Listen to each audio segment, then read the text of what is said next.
كما يرفدكم دماء كما لكم كلكم ናይ እግዚአብሔር ሰላም ጸጋን ይብዛሕልኩም ጽቡቅ ጊዜ ከም ዝነበረኩም ተስፋ ይገብር ሎማዓንቲ ናይ እዚ ኣስተምህሮና ናይ መወዳእታ ምዕራፍ ስለ ዝኾነ ዘይተመለሰልኩም ጥያቄ እንተልዩ ጠይቁ አለበለዚያ እቲ ዝሓለፈ ብፍላይ እቶም ዝሓለፉ ኣስተምህሮታት ንኣቶም ሪቫይስ ክገብረልኩም እየ ማለት መሊሰ ካብ መጀመርያ ጀሚሩ ዝነበረ ክገልፀልኩም ይደሊ ክሳብ 451 ዓመተ ምህረት ዘሎ ናይ ቤተ ክርስቲያን ታሪክ ዝግባእ ስለ ተማሃርና እዚ ብናታትኩም ድሌት የኸድደል ማለት እዩ መንባር እንድሕረ ዝተረፈ ጥያቄ ዘይብልኩም ኮይኑ እንታይ ኢና ተማሂርና ክሳብ ሕዚ ንዝብል ሕፅር ኣቢለ ክገልፀልኩም ክምኩር እየ ምክንያቱ እናረሳዕና ይኸይንኸይድ ማለት እዩ እሺ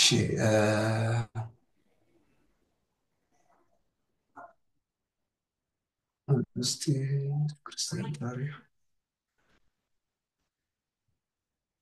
زون ያው እንተልኩም ጽባይ ምንም ጸገም የብለይ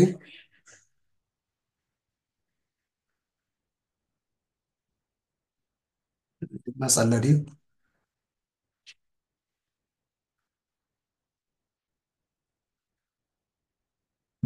مع الخدوات ዝብሎ ዘለኹ أول ተዘለኩም يسمع الله يخربي حتى سلازي باللي أي تسدلن النعيب بالجنة زلكن حوات بتصحف إلى جنة كات صحيفة الله ደሮ ስለዚ እንታይ ኢና ሕሉፍና ግዜ ዝረኢናዮ ብደንብ ጌርና ክነስተውዕሎም ስለ ዝግበአና ሓደ ቤተ ክርስቲያን እንትንብል ከመይ ኢና ዝኸፈልናዮ እንድሕር ዝተውዒልኩም ኮይንኩም ብክልተ ኢና ዝኸፈልናዮ መጀመርያ ሰማያዊ አገልግሎትና ምድራዊ አገልግሎት ምድራዊ ሰማያውን ምድራውን ኢልና ማለት እዩ ምክንያቱ ፍጡራን ብክልተ እዮም ዝኽፈሉ ሰማያውያንን መሬታውያንን ኢልና ማለት እዩ መሬታውያን ዝበልናዮም ደቂ ሰባት ደቂ አዳም እዮም ሰማያውያን ዝበልናዮም ድማ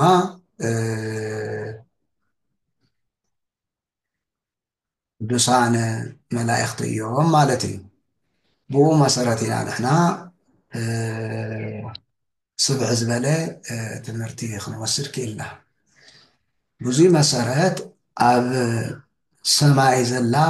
ቤተ መቅደስ ኣብ ሰማይ ዘሎ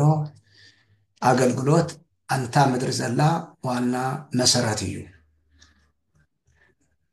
ዘተሰርዐ በሰማይ ተሰርዐ በምድሪ እዩ ማለት ኣብ ሰማይ ዝተሰርዐ ኩሉ ኣብ መሬት ተሰሪዑ ከም ዘሎ ተረዳዲና ኢና ንሱ እውን ቤተ መቅደስ ሰማያዊ ቤተ መቅደስ ከም ዘሎ ሰማያዊ ቤተ መቅደስ እውን እንብሎ እግዚአብሔር ብዝፈቀዶ ንሱ ብዝፈቀዶ መልክዕ ማለት እዩ እዚ ናይ እግዚአብሔር ባህሪ ንሕና ገሊፅና ክንውድኦ ኣይንኽእልን ኢና ነገር ግን ንሱ ብዝፈቀዶ መሰረት ንደቂ ሰባት ንሱ ብዝገለጸሎም መሰረት ንቅዱሳን መላእክት ንሱ ብዝገለጸሎም መሰረት ኣብ ዙፋን ኮይኑ ዝምልኽ ኣምላኽ ከም ቅዱሳን መላእክት ድማ 24 ሰዓት ብዘይ ድኻም ብዘይ ምንም ዕረፍቲ ቅዱስ ቅዱስ እናበሉ ዘመስግንዎ ኣምላኽ ምዃኑ ብደንቢ ኢና ተረዲና ማለት እዩ ብደንቢ ኢና ተረዲና ንምንታይ እዩ ንሱ እቲ ምሳሌን ኣብነት ኮነና ዝኸኣለ ኣምላኽና ብሓድነቱን ብሰለስተነቱን ዝምለኽ ኣምላኽ ምዃኑ መጀመርያ ዝተረጋገፀ ኣብ ሰማይ እዩ። ኣብ ሰማይ እዩ። እዙይ ንምዃኑ እውን ብዙሕ መረዳእታ ንዝዩ መረጋገፂ ዝኸውን ብዙሕ ነገር ርኢና ኢና ማለት እዩ። ብዙሕ ርኢና ኢና። ንኣብነት ካብ ብሉይ ኪዳን ነብዩ ኢሳይያስ ኣብ ምዕራፍ 6 ትንቢተ ኢሳይያስ ምዕራፍ 6 ዘሎ ቃል ትርኢ እንተለና ብተመስጦ ብራእይ ብተመስጦ ተወሲዱ ዝረአዮ ብመንፈስ ቅዱስ ተነጢቑ ዝረአዮ ኣብ ሰማይ ዝግበር ዝነበረ ሰማያዊ ቅዱስ ስርዓት ናይ ኣምላኽ ንኣምላኽ ዝቐርብ ዝነበረ ኣምልኾት ንኣምላኽ ዝቐርብ ዝነበረ ስግደት ንኣምላኽ ዝቐርብ ዝነበረ ዝማሬ ርኢ እዩ። ሕዚ ብግምት ኣይኮንና ንዛረበል ርእዩ ማለት እዩ። እንታይ ይገብሩ ከም ዝነበሩ እቶም መላእኽቲ ርእዩ፣ ከመይ የገልግልዎ ከም ዝነበሩ፣ ከመይ ይዝምሩ ከም ዝነበሩ፣ ከመይ ይሰግዱ ከም ዝነበሩ ብደንብ ገይሩ ኣቕሚጡልና ማለት እዩ። ኣቕሚጡልና ስለ ዝኾነ እዙይ ተሓደ ከም ዓብይ ነጥብ ጌርና ክንወስዶ ኢና። ስለዚ ታሪክ ክንጅምርን ከለና ብደንብ ሓዙ ተረድኡ። ምክንያቱ ኣብቲ ጥያቄን መልስን እውን ክመፅእ ስለ ዝኽእል ኣብቲ ጥያቄን መልስን ክመፅእ ስለ ዝኽእል ክርድእዎ ዝደልየኹም ታሪክ እንትንብል ተለና ታሪክ ኦርቶዶክስ ተዋህዶ ቤተክርስትያን ካብ ሰማይና ጀሚርና ማለት እዩ። ንሱ እውን ርእሲ ሂብና ይጥና ታሪክ ኦርቶዶክስ ተዋህዶ ቤተክርስቲያን እንድዩ ታሪክ ኦርቶዶክስ ተዋህዶ ቤተክርስቲያን ብኣጠቃላሊ ንዓለም ዓቀፍ ማለት እዩ። ናባና ፍልየም ፅቢልና እንትሪኦ እንተለና ድማ ታሪክ ኦርቶዶክስ ተዋህዶ ቤተክርስቲያን ትግራይ ንብል ማለት እዩ። ስለዚ ካብኡ ተላዒልና ታሪክ ክንትርክ ጀሚርና ኢና። ተስታውሱ ይሕብር ታሪክ ዝብል ቃል ካብ ግእዝ ተረኽበ ኮይኑ ታሪክ ማለት እንታይ ማለት ኢና ዝበልና። ታሪክ ማለት ብትግርኛ ታሪክ እዩ፣ ብግሪክ እውን ኢስቶሪያ ዝበሃል እዩ፣ ብእንግሊዝኛ እውን ሂስትሪ ዝበልናዮ ናይ ግእዝ ካብ ናይ ግእዝ ቋንቋ ዝመፀ እንትኸውን ተሎ ምምዝጋብ ዝተዘገበ ዝተዘንተወ ዝተወፈየ ምዃኑ እዩ ዝገለፅና። ታሪክ ማለት እንታይ ማለት ተይለምኹም እንታይ ማለት እዩ? ዝተመዝገበ ዝሓለፈ ዘሎ ዝነብር ዝቕፅል ብክልተ መልክዕ ዝመሓላለፍ ብትውፊትን ብቃልን ብትውፊትን ብፅሑፍን ዝመሓላለፍ ማለት እዩ። ስለ ዝኾነ እዝዩ ብደንብ ጌርና ርኢና ኢና። ዕላማ ታሪክ እውን ርኢና ኢና። ዕላማ ታሪክ እንታይ ኢና ርኢና? ናይ ታሪክ ዋና ዕላምኡ እንታይ እዩ? ንምንታይ ኢና ንመሃሮ ዘለና? እንታይ ትግምቱ ዝተወሱ ዘለኹም? ዕላማ ታሪክ ናይ ስነ ምርምርን ፅሑፍን ፀብፃብን ውፅኢት ኮይኑ ሕሉፍ ፍፃሜ ሕሉፍ ወግዒ ሕሉፍ ኩነታ ፍፃሜ ዝዝንተወሉ ዝግለፀሉ እዩ። ንሱ እውን ብሰለስተ ይኽፈል ኢለኩም እዩ። ብሰለስተ ኢና ንኽፈል ኢለኩም ሻውን ትገልፅ ተለኹ። ሓደ ሕሉፍ ታሪክ ማለት ዝተፈፀመ ማለት እዩ ኢለሉ። ካልኣይ ሕዚ ዝፍፀም ዘሎ እናተፈፀመ ዘሎ ሕዚ ዘሎ ታሪክ ንኣብነት ናተይ እናታትኩም ምንባር ይፍፀመሉ ሕዚ ታሪክ እዩ። ዓርሱ ናይ ታሪክ ኣካል እዩ። እቲ ንገብሮ ዘለና ኣስተምሮ ናይ ታሪክ ኣካል እዩ ሕዚ ዝፍፀም ዘሎ። ፅባሕ ድማ ክንፍፅም ፕላን ጌርና ኣለና ከም እግዚኣብሔር ፈቃድ ዝመፀሎ ሶምን ክራኸብ ኢና ኣለና ፕላን ታሪክ ክንፍፅም ናሳው። ስለዚ ብሰለስተ እዩ ዝኽፈል ማለት እዩ። ሕሉፍን ሕዚ ዘሎን ፅባሕ ዝፍፀምን ማለት እዩ። ሓቀኛ ታሪክ ይኸኣን ታሪክ ብክልተ እዩ ዝኽፈል ኢለኩም ተስታውሱ ኢኹም። ሓቀኛ ታሪክ ኣሎ፣ ዝተዛብዐ ታሪክ ኣሎ። ንኣብነት ካብቲ ዝተዛብዐ ታሪክ ኣብ ሂወትኩም ትፈልጥዎ እንታይ እዩ? ንምሳሌ እዚ ታሪክ እዚ ተዛቢዑ ተተሪክ ትብልዎ እስቲ ንገሩን ኩልኹም ኣብዚ ዘለኹም። ንኣብነት እስቲ ተዛብዐ ታሪክ እንታይ እዩ ግለፁ እንተኢለኩም ኣብቲ ጥያቄን መልሲ እንታይ ትብሉ? ተዛብዐ ታሪክ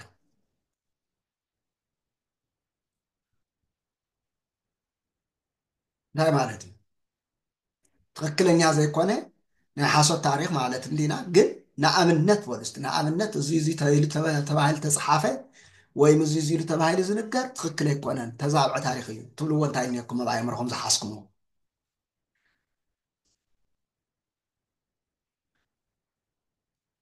በሎም ፁ ብሩም ናይ ኣብርሃ ፅባ ግድም ዓመተ ማርያም ኣብርሃ ወኣፅብሃ ኣብ ኤርትራ ተጠሚቆም ዝብል ሓደ ታሪክ ዜር ይባረኽኪ ብርሃን ናይ ኣባ ሰላማ ንሳውን ከምኡ እያ ብጣዕሚ ኩልኽን ብጣዕሚ ፅቡቅ ናይ ኣብርሃ ፅባ እዚኣ ብደሚ ከም ዝፀሓፍኩሞ ማስታወሻኹም ከም ዝሓስኩሞ መረጋገፂ ኢና እዩ ዜር ይሃበለይ ካሊእ ኸ ካሊእ ንኣብነት ብድሕሪኡ ካሊእ ኸ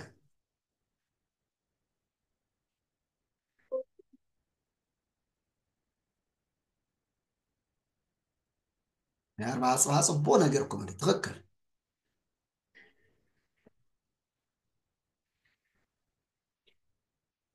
ወንሶ ሓደ ኣብ ኤርትራ ተጠሚቆም ዝብል ትክክለኛ እዩ ኣሪምናዮ ኢና ዝሒዝኩም ኣለኹም ካሊእ ደቂቀ እስጢፋኖስ መናፍቃን እዮም ነይሮም መናፍቃን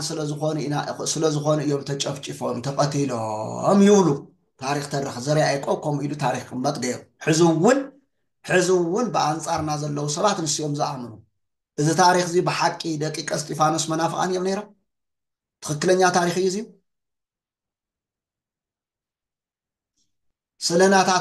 ስለናታቶም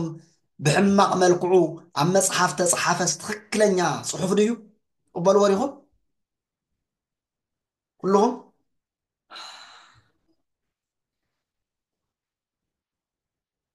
ብደንብ ኣስሙሩሉ እዚ ሕዚ ኣብ ዘይፀሓፍዎ ፅሑፍ የለን ማይለተ ፅጌ ኣብ ድርሳኖም ኣብ ታሪኮም ሕዚ እውን ይፅሕፍዎ ኣለዉ እዞም መነኮሳት እዚኣቶም ምእንቲ ሃይማኖቶም ብሃይማኖትና ኣይንቐላቅል ናይ ቅዱሳን ንቅዱሳን ናይ እግዚኣብሔር ንእግዚኣብሔር ንሃብ ኢሎም ሓቀኛ ኣስተምህሮ ብምሃቦም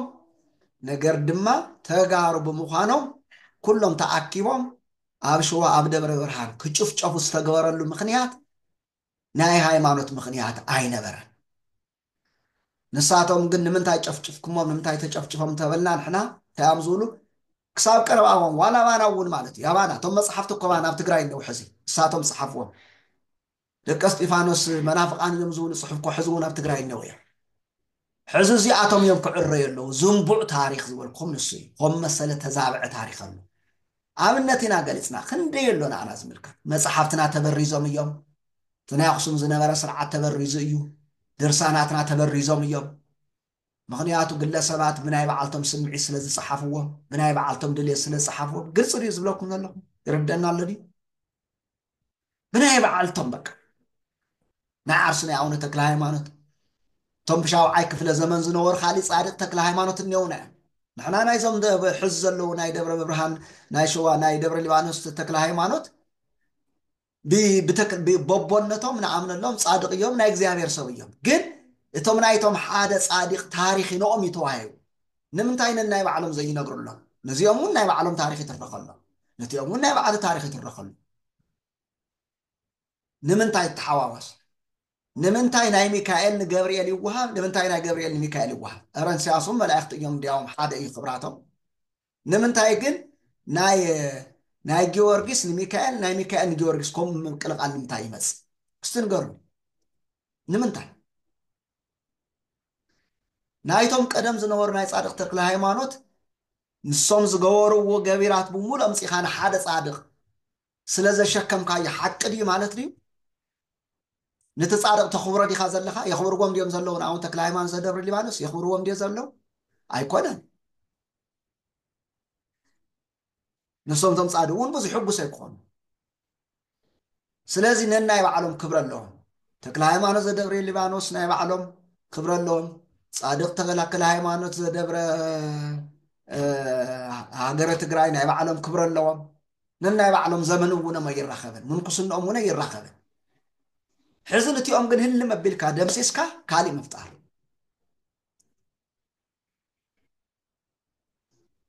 ዋይ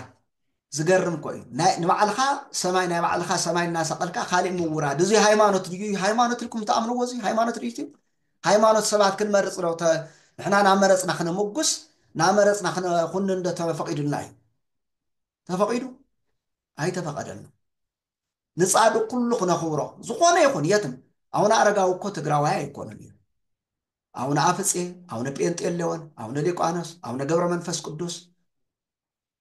أونا ليبانوس زياتهم كلهم بسقا مسانا زمدنا لهم دي أما أنتم أنت الله بخبر تقبلوا مسات صارك أنا بوتاتنا عبيتي ما راح تبي كريستيان تقبلوا بزرن بحارة جندي زبلخا زي خبرهم زلوا هاي كونه نعرسو نني أونا مزرعة كريستوس بهالو بيحا عبي قدام زلهم كاوزي خمن زنديهم كيدا نعرسهم أونا على نيقص أنا زنور كل قدام كاوزي خاب من زنديهم كيدا بس أنا أسرع تخبير تسام بعد دي تقبلوا بسجار يريوا ناي زي ربوتها سلازقون نأملاح سلازقرو كبر سلازقبوم دي خبير بيتا كريستيان تيترفا بسمان بيتا كريستيان نعرسو من أونا تكلا هايمانوت ز دبر ليبانوس قندي بيتا كريستيان بتقراي تصرح الله زقرمكم نتي أموغن تاريخهم سلتدفن سمومون كي يصوع تاريخهم كي يزنتو ناتهم زنبر خور بمول قنتت كان حاري وهمو تحارت زمت صسب تكلا هايمانوت تبهالتن لبقى أنا عايز أعرف فلت أنا قريل لنيا أب تاريخ ندح زي تصحيح سلازي زنبع زخوانات خكلن زي خوان نايبيتا كريستيان تاريخ صحيفهم كم محلالف نوكيروم يومي وزيد ما بزمننا خستخاخل اللودة يولن نزا استخاخلوا وسبع تبرتات عوام ديكم وين ساعتهم حابيركم سمم تطفوا نزا الرمو سبعتي تعرم نزول ناتخطاتلكم ناتاتهم نايتهم تاريخ نام نابرزو نايزموس كلهم ناتاتهم عجب تخونكم ديكم تصاددوا ومس ويت صبوق تتركل انت تاريخ نقرنا لكم تاريخ محاس أبين إلى نحن مسمركم بين أنا مستم حواتنا إرترا أرثوذكس بيتا كريستيان لك أنا كانت يراخبين أرمي اليوم يتناون سلام تني أربعة صفحة أرم مستخاخلو تاريخكم عريو نحن حواتنا زين له تاريخ نولد يتقمطوا سقولكم زوار دركم تقبلكم أي تخيلوا زاد زوار نسأل كتقبل كام خيال نزوي تاريخ كلتا يصبح حق أنيا تاريخ الله حق أنيا تاريخ نزل عالم عايزن بعد نعمنت ناي بولي كدان تاريخ ناي حدث كدان تاريخ ناي إيسوس كريستوس لقنا يكون فطر الحريز مسيح فنقل يخل مغنياتنا من تاي بمنفس قدس الناتا مرحو سبات في تاريخ سلازة قمت وسلة الصحابة وي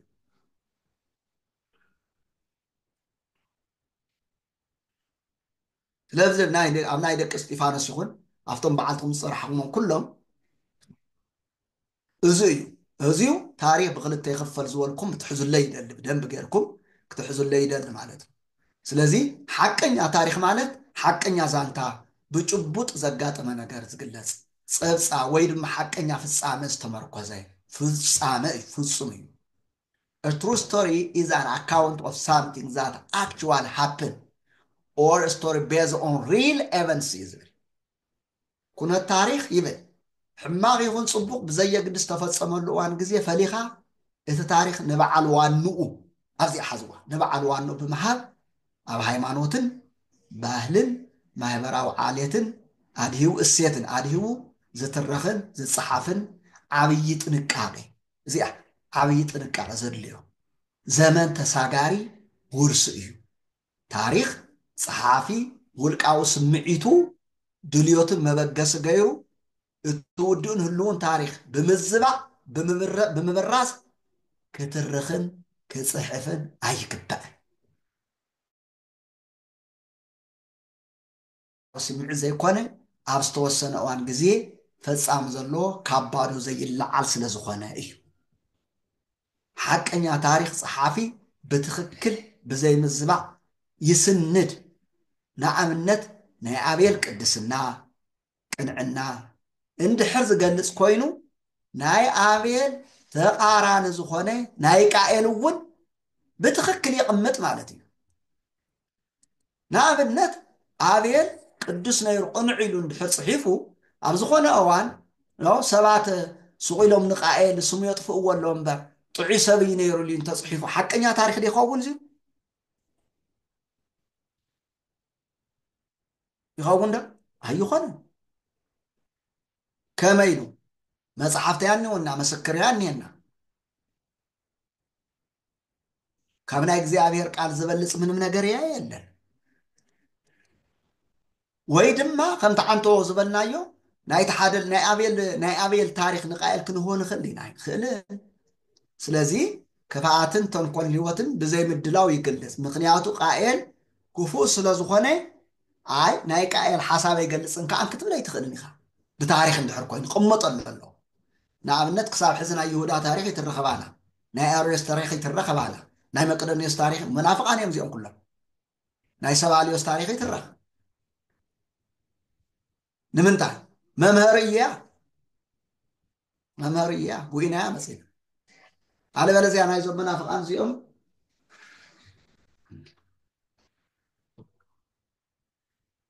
ናይ ዞም መናፍቃን እዚኦም ኣመፃፃ ታሪኾም መልዕሊኦም እንድሕር ክንገልጽ ዘይክኢልና ከንቱ ይኸውን ማለት እዩ ትከታተሉ እንደለኹም ኮራተይ أوه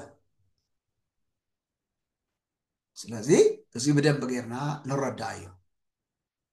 هو ቅዱስ መጽሐፍ ናይ ሆርያንን እምነትን ጽድቅን ናይ እኩያት እንደገና ክፍአትን ጥፍአትን ንኽንመሃረሉ ኣብ ቅዱስ መጽሐፍ ተጻሒፉ ኣብ ቅዱሳት መጽሐፍቲ ተጻሒፉልና እዩ እንታይ ይዝብል ሐዋርያ ቅዱስ ጳውሎስ ወኩሉ ተጽሕፈ ለተክሳጸ ዚአነ ይዝብል እዚ ኩሉ ተጻሒፉ ዘሎ ንአና መምህር ኾነና እዩ መምርሕ ኾነና እዩ ነቢያትን ሐዋርያትን ጽጽብቁ መሪጾም ኣይሕለፉልናን እዩ መምህርን ንዝኾነና ቃኤላዊ ህይወትን ተግባርን ናይ ዝነበሮም ነገስታት ውልቀ ሰባትን ገበርቲ ክፉ ኩሉ ንንመን ከም ዝነበሩ ጽሒፎም እዮም ንኣብነት ኣብ ሐዲስ ኪዳን መጀመርያ ናይ ግብረ ተክፋእ መሰረት ዝነበረ ሰመን እዩ መን ኣብ ሐዲስ ኪዳን ካብ ነገስታት ዝጥቀሱ ምናልባት ከም ጸውን ይኽእል የፍትና የክርስቲያን ታሪክ ትሕቶ በዘመነ ክርስቶስ ናይ ግብረ ተክፋእ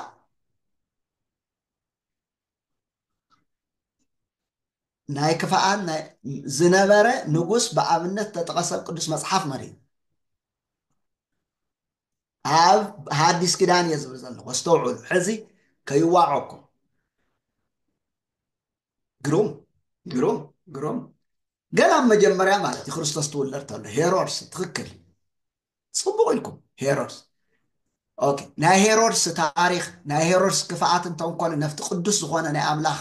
መጽሐፍ ተጻሒፉ ነው ተጻሐፈ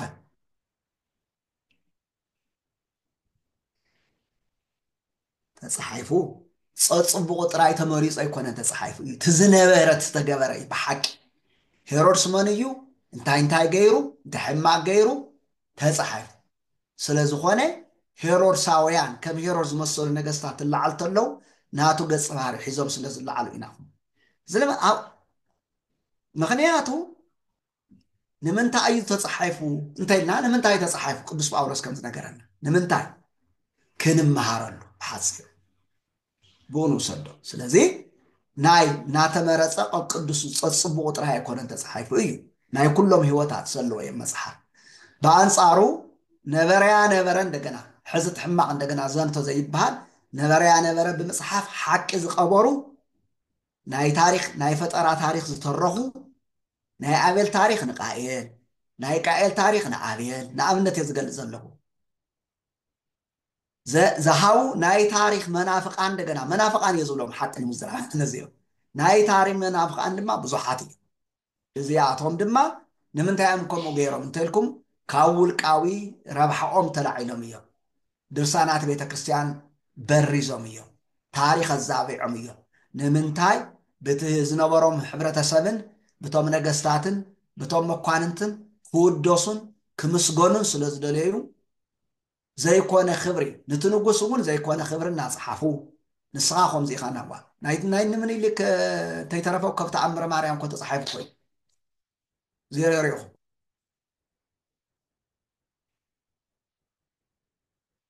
قدست دنقل ماريام نزمرو صوت سب تقلص يا يأمني أنا بس ግን بتخكل حقኝነት ዘይብሉ እናፈጠርካ ባዕልኻ ቅንየ ይፍጠር እዩ ቅንየ ንፈጥር ኢና ቅንየ ትንቅነ እንተለና ፈጢርና ኢና ንቕኒ ሰምና ወርቅ ማለት እዩ በዓል ቅንየ እንትቕነ እንተሎ ሓሳባት ዋሂዱ ፈጢሩ ግን እቲ ኣብ ዓለም ዘሎ ዝግበር እዩ ዝቕነ ዘየለ ነገር ኣይቕነ እቲ ዝግበር ዘሎ ባዕሎ ቀነባቢሩ ቃላት መሪፁ ኣገባብ መሪፁ ቤት መሪፁ ሰምና ወርቅ ኣዋሂዱ ቀሚሩ እዩ ዘቕርቦ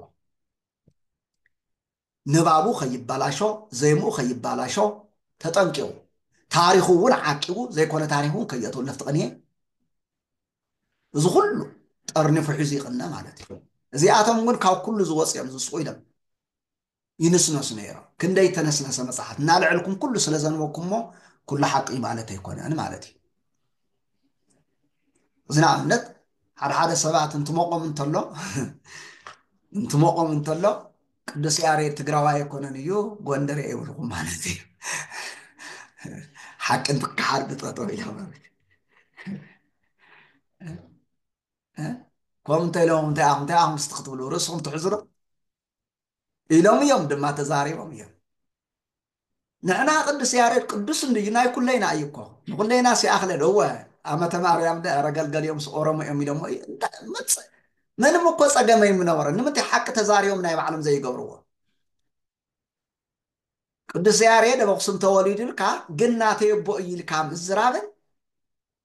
ጉጥጥ ተቢልካ ስኡልካ ኣብታ ሰፈርካ ኣብ ሰፈር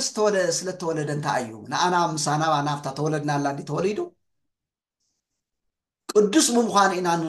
ንቕበሎ ዘለና እምበርን ዓውዚኡ ስለተወለደ ብዝብል ኢና ንሕና ንኣቡነ ሰላማ እኮ ህፃን ኮይኖም ኣብ ትግራይ ዳ ይዕበዩ እምበር ደሞም እትብቶም ተቐበረ እኮ ኣብ ትግራይ ኣይኮነን እንታይ ወሪድዎ ሰብ እና ዝፈልጥስ ዘይፈልጥስ ኣብ መድረክ እናወፀ ኩሉ እንተተባተብ እንተሎ ከይገርመኩም እያ እተዋና ነጥብ እንታይ እኒያ ከይገርመኩም ከይደንቀኩም ምክንያቱ ናይ ሓሶት ምንጪ ናይ ታሪክ መናፍቃን ኣለዉ እዚኣ ሓዝዋ ናይ ታሪክ መናፍቃን ኢሎም ናይልኩም ሓዝዋ ሰረቕቲ ታሪክ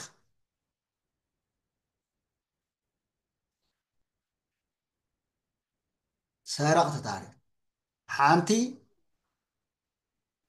ወሓሎ ሰበይተላ ሓንቲ ሰነፍ ሰበይተላ ናይታ ወሓሎ ሰበይቲ ውሕልነታ ብትክክል ክንገረሉ ነገር ግን ናይታ ወሓሎ ሰበይቲ ውሕልና ኣልዒልካ ነታ ሰነፍ ይብካ ነታ ወሓሎ ሰነፍ ነታ ሰነፍ ድማ ወሓሎ ምግባር ይከኣል ድዩ ካሉ ካል ድዩ ሕዋትን ሓትን ኣይካል ስለዚ ታሪክ እንትንረድኦ እንተለና ብደንቢ ንረዳእ እዩ ክንደይ ጉድ እዩ ንኣኻትኩም ዘይንነግረኩም ንሕና ንቢብና ንድንግፀሉ ክንደይ እዩ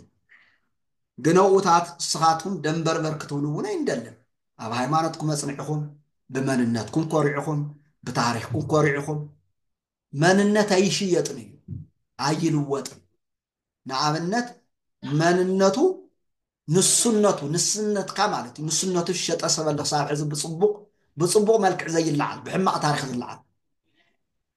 ንጥቕሚ ዝሸጠ ንስነቱ ባዕልነቱ መንነቱ ዝሸጠ ዝኸሓደ ሰብ ኣሎ ክሳብ ሕዚ ብፅቡቕ ኣይኮነን ስሙ ዝለዓል መን እዩ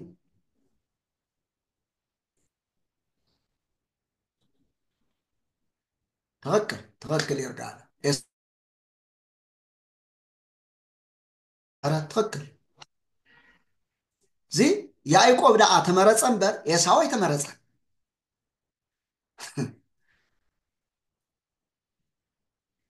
ንሓደራ ክብለኩም ዝደሊ መንነትካ ይሽየጥን እዩ ብፍላይ ብጥቕሚ ብዝኾነ ይኹን መለክዕ ንስኻ ኢኻ አንተሳ አንተክም ንስኻ ኢኻ ይትልውጥ ንኽትልወጥ እውን ኣይትሰዓር ሓደ መንነትካ ክትልወጥ መከራኻ ይትርከብ ካልኣይ ፆታኻ ይትቀይር ብጣዕሚ ፀረ እግዚኣብሔርነት እዩ እዙይ ኣብ ምዕራብ ዝርከብ ህዝቢ ኣብ ምዕራብ ዓለም ዝርከብ ህዝቢ መንነቱ ጥራይ ከይኮነ ዝልውጥ ዘሎ ፆትኡ እውን እናፀለወጠ እዩ ምስ እግዚኣብሔር ዝዋጋእ ዘሎ ስለዚ ክቡራትን ክቡራንን ብዙይ ንረዳ እየ እንታይ ታሪክ መሰረቱ ሰለስተ ከም ዝኾነ ታሪክ እውን ብክልተ ከም ዝኽፈል ዓላምኡ እውን እንታይ ከም ዝኾነ ርኢና ኢና ናይ መሰረት ናይ ስነ ፅሑፍ ታሪክ ካብ ምንታይ ኢና ንርኢ መጀመርያ ናይ ታሪክ መልዕል መበገሲ ዝኸውን መጀመርያ ዓበይቲ ዓዲ ብትውፊት ከምዝያ ነይሩ እናበሉ ዝዛረቡ ዝፈልጡ ሰባት ትውፊት ይበሃል ንሱ ካብኣቶም ትመሃር ካልኣይ ብሊቃውንቲ ዝተሰነዱ ሰነዳት ወይም ኣርካይቭ ዝበሃሉ ብምርምር ዝተረኽቡ ቅሪተ ኣካላት ናይ ብራና መፅሓፍትና ናይ ኣብ እምኒ ዝተፅሓፉ ፅሑፋትና ኣብ ትሕቲ መሬት ዘለው ፅሑፋትና ኣብ ልዕሊ መሬት ዘለው ፅሑፋትና ካብ ወለድና ካብ ብሉይ ኪዳን ካብ ሓድስ ኪዳን ካብ ቤተ ክርስቲያንና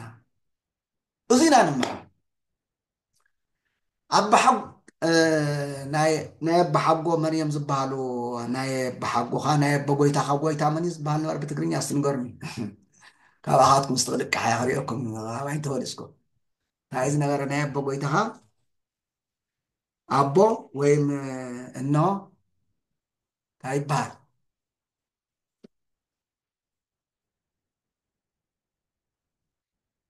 ንወላዲኻ ዝወለደ ኣቦ ጎይታ ይበሃል ንወላዲትካ ዝወለደት እኖምበይተ ትበሃል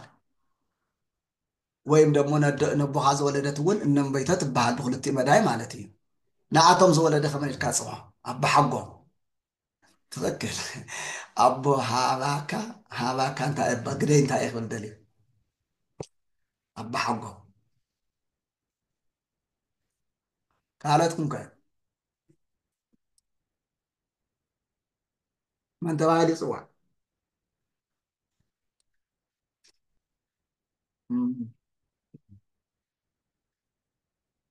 ኣቦሓጎና እሺ ንስኻትኩም ኣቦሓጎታትና ንሕና ኣብ ዘይተወለድናሉ ናብ እግዚኣብሔሮም ተኸይዶም እናሓጎይ ኣቦሓጎይ ግሮም መፂኹም ንስኻትኩም ይስማዓምዓኑ ከሎ ካብኡ ዝቐፂሉ ዘሎ ግን ኣብ ቀፃላይ ግዜ ክጥይቐኩም እየ ፍለጥዎ ኢኹም ኣቦሓጎ መን ከም ዝነበረ እንታይ ከም ዝነበረ እንታይ ዓይነት ህይወት ከም ዝነበሮ ከመይ ይነብር ከም ዝነበረ እንታይ ይመስል ከም ዝነበረ መን እዩ ዝነግረኩም ፎቶ ብዘይነበረሉ ዘመን መን ይነግረኩም መን እዩ ዝነግረኩም ስትንገሩኒ ናታቶም ከመይ ጌርኩም ትፈልጡ ናይ ኣቦሓጎኻ ታሪክ ካብ መን ኢኻ ትመሃር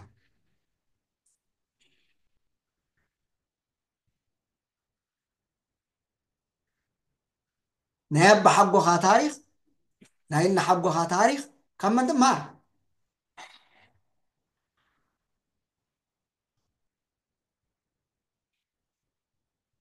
ብጣዕሚ ፅቡቅ ካብ ወለድና ንምሃር ጠይቕና ንሕና እውን ንደቅና ንሕልፎ ንደቂ ደቅና የመሓልፍ ንሕና ኸ ኣቦሓጎ እናሓጎ ንኸውን ማለት እዩ እዙይ እንታይ ይበሃል እቲ ከምዚ እትረኽቦ ኢንፎርሜሽን ታሪክ እንታይ ይበሃል ትውፊት ይበሃል እንታይ ይበሃል ትውፊት ተወፋይ ምውፋይ ኣወፈየ ማለት ሂቡ ማለት እዩ ወለድኻ የውፍይካ ኣለኹ ንስኻ ከዓ ትውፈለኻ ማለት እዩ ተወፋያ ኢኻ ትውፊት ይበሃል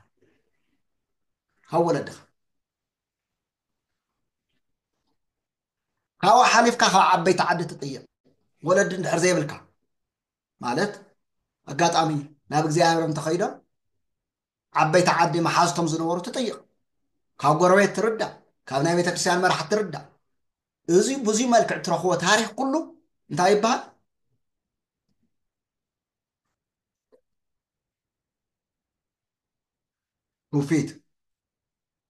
ትውፊት ይበሃል ምውፋይ ቀባሊ ማለት እዩ ስለዚ ንዙ ኢና ንነግረኩም ኣለና መሰረትና ንሱ እዩ ካልኣይ ድማ ንነዊሕ ዘመናት ተቐቢሩ ዝነብር ምስጢር ኣሎ ዓድና ክሳብ ሕዚ ትግራይ ብሙሉ ተፈንቂሉ እንድሕር ወፂኡ ክንደይ ምስጢር እዩ ሒዙ ክንደይ ኣሎ ናይ ቀደም ማለት እዩ ቅዱሳን ዝቐበርዎ ምስጢር ኣሎ ሊቃውን ናይ ቀደም ጠበብቲ ወለድና ዝቐበርዎ ምስጢር ኣሎ ኣብ ትሕቲ መሬት ንሱ እናተቋዓተ ክንደይ ክነግረና እዩ ንሱ እውን ንታሪክ ቤተ ክርስቲያን መሰረት እዩ ማለት እዩ ካብኡ ብምቕፃል ምናልባት ኣብቲ ዝቕፅል ዘሎ ክደግሞም ክውስኾም ዝኽእል ቤተ መቅደስ ብክንደይ ይኽፈል ንዝብል ብሰለስተ ይኸፊለልኩም ነይረ ሓደ ሰማያዊ መቅደስ ካልኣይ ኦሪታዊ መቅደስ ሳልሳይ ክርስቶሳዊ መቅደስ ብክንደይ ከፊለልኩም ብሰለስተ ማለት እዩ ሰማያዊ መቅደስ ዓንተ ወይ ገልጸልኩም ዝነበረ ኦሪታዊ መቅደስ እና ክርስቶሳዊ መቅደስ ሰማያዊ መቅደስ አርያም ተባሂሉ ከም ዝፅዋዕ ነጊረኩም እየ ማለት እዩ እዚ በደንብ ጌርና ንሓዞ ኣብ ብሉይ ኪዳን ምስ መስኻኽሩ ማለት እዩ ካብኡ መቅደስ ዝብል ከዓን እንታይ ማለት ከም ዝኾነ ቀደሰ ኣመስገነ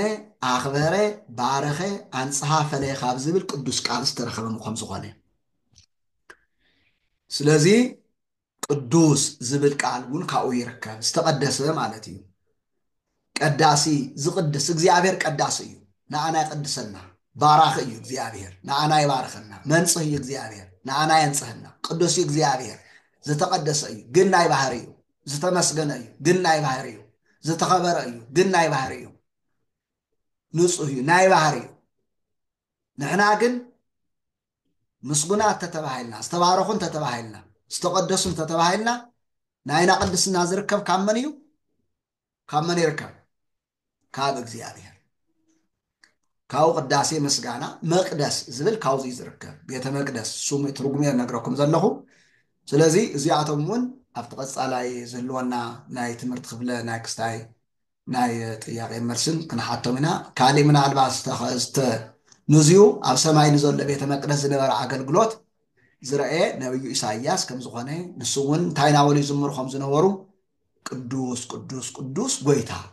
ሰራዊት እግዚአብሔር ኩላ ምድሪክ ከኣብ ክቡር መሊእ ኣላ ይብሉ ከም ዝነበሩ ርዩ እዩ ዮሐንስ ወልደ ነጎድጓድ እውን ርዩ ማለት እዩ ስለዚ እዚዩ ሰማያዊ መቅደስ ድማ መልክዑ እንታይ ይፈጥን እንታይ ይመስል ከም ዝነበረ ቅዱስ ዮሐንስ ከም ዝገለጸልና ናይቲ ቤተ መቅደስ መልክዕ ተፈላለየ ዝገርም ዘንጸባርቕ እያሰቅድ ዝብለሎ ሰምፔር ኬልቄዶን መረግድ ፈርዶንክስ ሰርዲዮን ክሪስቶሎቤ ብሪሌ ወራውሬ ክርስቶፖርስ እናበለ ያክንት እናበለ ይገልጾ ማለት እዩ እንታይ ማለት ትርጉም ኣለዎ እያሰቅድ ትብል ተሎ ውርውራይ ማለት እዩ ሰምፔር እንተኢሉ በእንቆ ሰምፔር እንተኢሉ ሰማያዊ ዕንቁ ማለት እዩ መረግድ እንደኢሉ ሓምላዊ ሰርዲዮን እንተኢሉ ናይ ማዓር ዓይነት ቀይሕ ወይ ድማ ወርቃማ ዝኾነ ቀለም ዘለዎ ክርስቶሎቤ ወርቃዊ ብሪሌ ሓምላዊ እናበለ ብጣዕሚ ብዝገርም ቃላት እዩ እቲ ቤተ መቅደስ ገሊፅዎ ትዝነበሮ መልክዕ እንታይ ይመስል ከም ዝኾነ እንትሪኦ እንተሎ ዮሐንስ ወልደ ነጎድጓድ ማለት እዩ ኣብ ዙፋን ዝተቐመጠ ኢሉ እንትገልጾ እንተሎ ነዋበጉ ለእግዚአብሔር ዝተባሃለ ብመላእክቲ ዝምስለ ዝምልኽ ኣምላኽ ኣብ ቀራንዮ ተሰቂሉ ዓለም ዘድሐነ ብትንሳኤው ትንሳኤ ዘጎናጸፈ ብክብሪ ናብ ኣርያም ዝዓረገ ዳግም ንፍርዲ ዝመጽእ ንጉሰ ነገስት ሊቀ ካህናት ርእሰ ቤተ ክርስቲያን ፈጣሪ ሰማያት ወምድር ኣልፋና ኦሜጋ ኢየሱስ ክርስቶስ እናበልና ንጽውዖ ዮሐንስ ወልደ ነጎድጓድ ኣብ ዙፋኑ ተቐሚጡ ከመይ ከም ዝረአየ ዝገልጸና ማለት እዩ ስለ ዝኾነ ትናይ ዘፈረ ልብሱ እንታይ ይመስል ነይሩ ዘፈረ ልብሱ እቲ ቤተ መቅደስ መሊእዎ ነበረ ይብል ክብሪ ምስጋና ይኹን ንኣምላኽ በእውነቱ ክብሪ ምስጋና ነይሩ ዘፈረ ልብሱ ነቲ ቤተ መቅደስ መሊእዎ ነይሩ ኣብ ዝርኡ ድማ ሱራፌል ቆይሞም ነበሩ ይብል ቆይሞም ድማ የመስግኑ ነበሩ ቅዱስ ቅዱስ እናበሉ ብጣዕሚ ዝገርም ብጣዕሚ ንኣና ዝሃበና ጸጋስ ንመን እዩ እግዚአብሔር በእውነቱ ዝኹሉ ምስጢሩ ዝተገሊጹልና ዝኹሉ እዚ ክብሪ ሒዝና ኣብ ካሊእ በለው ከለው ክንብል ገልታዕታዕ ክንብል ለፍየ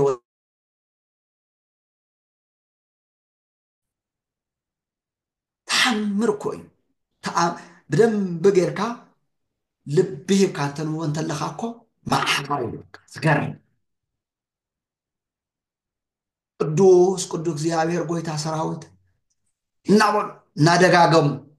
እናደጋገሙ ሰለስተ ጊዜ ይብለና ማለት እዩ ስለዚ ኩራትን ክብራንን ዝተዋሃበና ሰማያዊ ሃፍቲ ሰማያዊ ምስጢር ብደንብ ክንዕቅቦን ክንጥቀመሉን ንመንፈሳዊ ህይወትና ክንልወጥን ይገብረና ማለት እዩ። ስለዚ ታሪክ እንትርኽ ከለና እውን እናተምሃርናሉ ኢና እሞ እዚኣቶም ኣስታውስዎም ሲኹም ካብኡ ናይ መቅደሰ ኦሪት ዝበልክዎ እውን ካብ መጀመርያ ካብ መስዋዕቲ ዝቐረበሎም ዝነበሩ ብቤተ መቅደስ ዝነበረ መስዋዕቲ ዝቐርበሉ ዝነበረ ቦታ ስፍራ ነጊረኩም እየ። ናይ መስዋዕቲ ዓይነት ኣብ ቤተ መቅደስ ኣብ ኦሪት ቤተ መቅደስ ናይ መስዋዕቲ ዓይነት ይቐርብ ኢለ እንተይጠይቐኩም ዝቃፀል መስዋዕቲ ናይ መስዋዕቲ ዓይነት ኩሉ ንኣብነት ንሱ ኢለ ግልፅ ከብለልኩም ቃኤል ዘቕረቦ ናይ መስዋዕቲ ዓይነት እንታይ ነይሩ እንተኢለኩም እንታይ ትብሉ? ቃኤል ዘቕረቦ ናይ መስዋዕቲ ዓይነት እንታይ ነይሩ እንተኢለ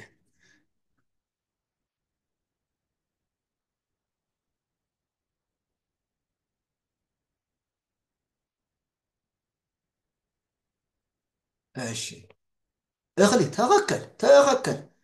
እሺ ኣበይ የቕሪብዎ ቦትኡ ኸበይ ነይሩ እንተኢለኩም ካል ኣበይ ነይሩ እንተኢለ እኽሊ እንተኢልኩም ናይ ምድሪ ፍርየ እንድዩ እኽሊ ምስ ክርዳዱ ትብለና እውን ተፃድቃን ኣቲ ትእኽሊ እንክርዳድ ኣይኮነን ትእኽሊ የኮነ እንክርዳድ ነይሩ ናይ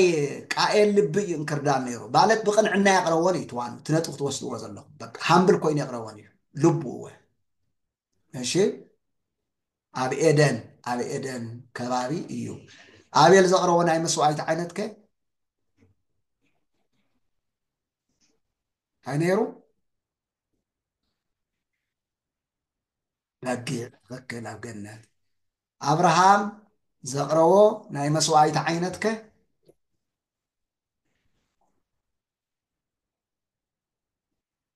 ሓደ 5 ደቂቓ ክወስድ እየ ምክንያቱ ደንጉኹም ስለ ዝኣተኹም ይስሐቅ ወዱ ንይስሐቅ ወዱ እንዲሰውዩ ግን ብይስሐቅ ፈንታ በጊዕ ይሰውዩ ማለት እዩ ብዙሕ ግዜ እዩ ናይ ኣብርሃም እኳ ብዙሕ ግዜ እዩ ኣብ ሞሬ ኣብ ሴኬም ቤቴል እዩ ስለዚ ይስሐቅ እውን ከምኡ ያዕቆብ እውን ከምኡ ሙሴ እውን ከምኡ ኩሎም ኣቕሪቦም እንድዮም እናብቲ ቤተ መቅደስ ንብሎ ማለት እዩ ዝለዓለ እቲ ናይ መጀመርያ ናይ ኦሪት ቤተ መቅደስ ኣበይ እዩ ናይ ኦሪት ቤተ መቅደስ ኣበይ ተጀሚሩ መቅደሰ ኦሪት ወይም ድንኳን ንብሎ ኣበይ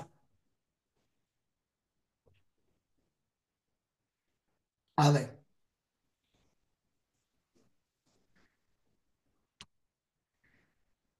እስራኤላውያን ካብ ግብፂ ወፂኦም ናብ እስራኤል እንትጓዓዙ እንተሎ ኣብ ሲና በረኻ ትብሉ እሞ እግዚኣብሔር ንሙሴ እቶም 10 ቃላት ምስ ሃቦ ከመይ ገይሩ እቲ ድንኳን ክሰርሖ ከም ዘሎ መምርሒ ምስ ሃቦ ሻውኡ መሰረት ሰሪሖሞ እቲ ታቦት እውን ተሸክሞም ይኾን ነይሮም ግን ድንኳን እናዘርግሑ ካብኡ ጀሚሮም ንኣምላኽ የምልኹ ነይሮም ብቲ ናይ መጀመርያ ቤተ መቅደስ ድንኳን ግን ኣብ ምድረ ከነኣን ኣብ ሴሎ ዝተባሃለ ቦታ ከም ዝተኸልዎ ታሪክ ይነግረና ብሉይ ኪዳን ማለት እዩ ህዝቡ ንኸይድ እሞ እቲ ናይ መወዳእታ ናይ ብሉይ ኪዳን ናይ መወዳእታ ህንፃ ቤተ መቅደስ ናይ መን ነይሩ ናይ መወዳእታ መን ዝሰርሖ ክርስቶስ እውን ዝረአዮ ክርስቶስ ዝጎብነዮ ክርስቶስ እዚ ህንፃ እዚ የፍርስዎ እሞ 3 መዓልቲ ክሰርሖ እየ ዝበለ ትኽክል ብጣዕሚ ፅቡቅ ምሕረት ረኺባታ ኣላ ምሕረት ዝብል ሄሮድስ እዩ ብዘመነ ሄሮድስ ዘስርሖ ቤተ መቅደስ እዩ ብጣዕሚ ፅቡቅ ሰሎሞን እቲ ናይ መጀመርያ ቤተ መቅደስ እዩ ብህንፃ ማለት እቲ ናይ መወዳእታ ብዘመነ ክርስቶስ ዝበፅሐሉ ግን ሄሮድስ ዘስርሖ በዚ ንውሰድ ዶ ሎማዓንቲ ሓደ ሓውና ጥያቄ ጠይቆ ኣሎ ክምልሰሉ እየ ንባኮስ ዘጥመቆቦ መን እዩ ነይሩ ዝብል ይመስለን ተክለ ሃይማኖት ከምኡ ድዩ ከፊትካ ንገረኒ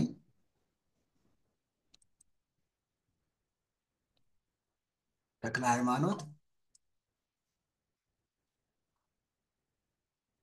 ሃይማኖት ዝብል ደርየ ነይረ መስለን ጥያቄ የለን ይብል ከፊትካ ጠይቅ